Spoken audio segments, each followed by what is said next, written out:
ilmu ekonomi yang paling mendasar adalah kebutuhan manusia yang tidak terbatas, sumber daya yang ada terbatas. Dari sini kita tahu bahwa manusia itu punya ambisi, punya emosi, tapi punya dasar bahwa keterbatasan itu penting sekali di dalam kehidupan sehari-hari. Selain itu ada konsep yang baru lagi, yaitu bot, barang apa yang diproduksi, bagaimana barang tersebut memproduksi, dan untuk siapa. Nah, dalam era MEA sekarang ini, kalau kita hanya sekedar mendasarkan atas barang apa yang diproduksi tanpa melihat pesaing kita, bahwa di sini adalah daya saing yang penting, maka sama aja juga bohong. Bahkan teori lama sudah berkembang. Kalau dulunya apa yang diinginkan produsen, tapi pada saat ini sudah berubah. Saya punya ini. Contoh, makanan cepat saji itu bukan berbicara tentang apa yang diinginkan konsumen, tapi saya mempunyai ini. Jadi teori dari YPC itu menyatakan bahwa supply create on demand, tidak lagi menyatakan bahwa apa yang kamu inginkan, mereka diajak. Karena apa? Karena dia mempunyai daya saing. Dalam MEA ini, Indonesia jangan sampai menjadi penonton, tapi Indonesia harus menjadi rumah di rumahnya sendiri. Karena sepertiga dari penduduk ASEAN itu adalah Indonesia.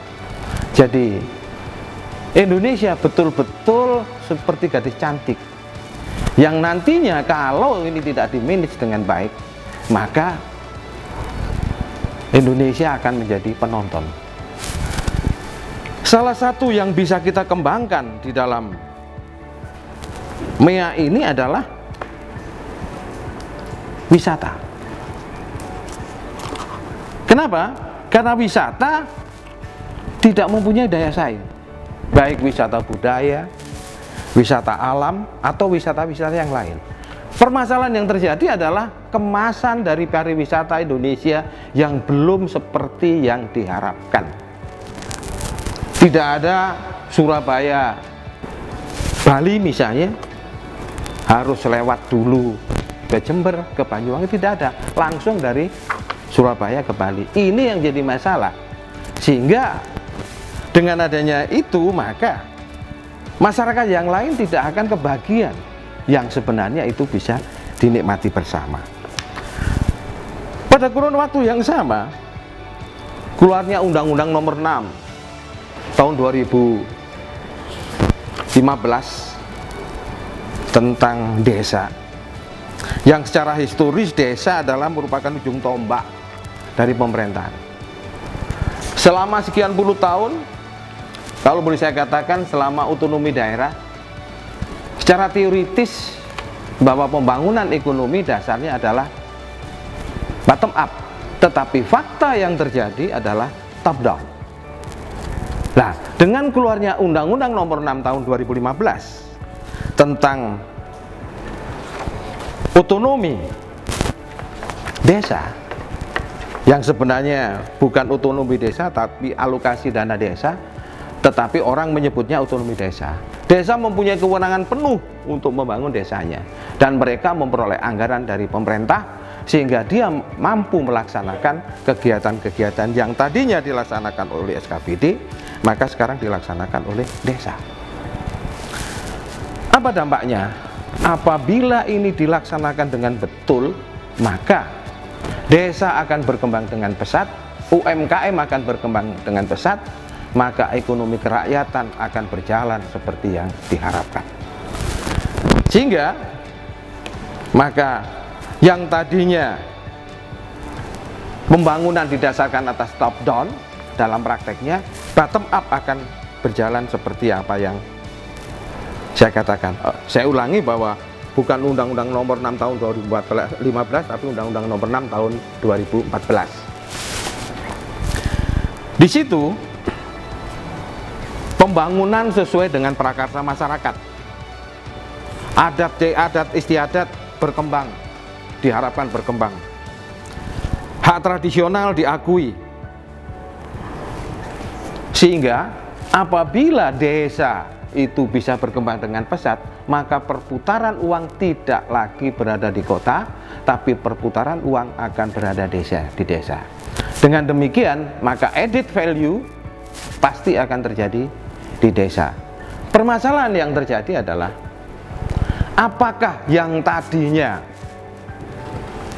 uang itu berada di satuan kerja perangkat daerah, yang sekarang berada di desa, mau legowo mereka menjalankan apa yang diamanatkan. Permasalahannya dari di sini. Hal yang lain adalah pertanggungjawaban dari masyarakat desa itu sendiri, terutama kepala desa. Apabila mereka tidak mampu mempertanggungjawabkan, tentunya hal ini akan membawa dampak mereka tentunya ya KPK. Nah, permasalahannya kalau tidak dimulai dari sekarang, kapan lagi itu dilakukan?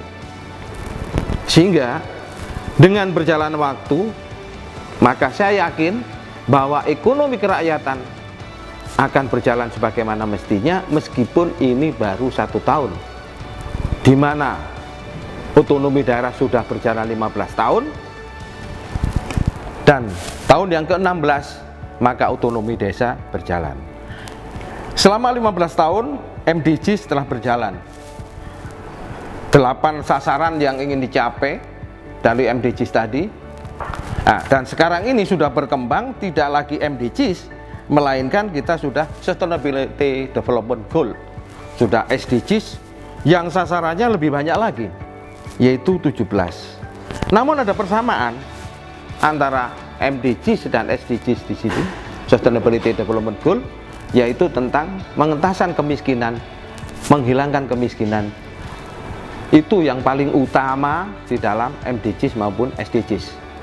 Sehingga dengan berjalannya waktu, apabila Undang-Undang Nomor 6 Tahun 2014 itu dijalankan sebagaimana mestinya, maka kemiskinan akan hilang, angka buta huruf pasti akan menurun, IPM pasti akan naik. Jadi itu kira-kira yang akan bisa dicapai apabila Undang-Undang Nomor 6 tentang alokasi dana desa itu bisa berjalan sebagaimana mestinya. Lalu bagaimana untuk bisa berjalan? Untuk bisa berjalan tentunya desa harus membuat yang disebut dengan BUMDes, Badan Usaha Milik Desa, sehingga duit nanti tidak lagi berputar di perkotaan atau ibu kota kabupaten, tapi desa akan duit akan berputar di desa yang bersangkutan. Dengan demikian, maka saya harapkan desa tidak lagi menjadi sesuatu yang menakutkan, tetapi desa nanti akan menjadi kota. Kalau desa berkembang, maka kabupaten, kecamatan akan berkembang, kabupaten, kota akan berkembang, provinsi berkembang, dan Indonesia akan menjadi seperti yang diharapkan. Terima kasih.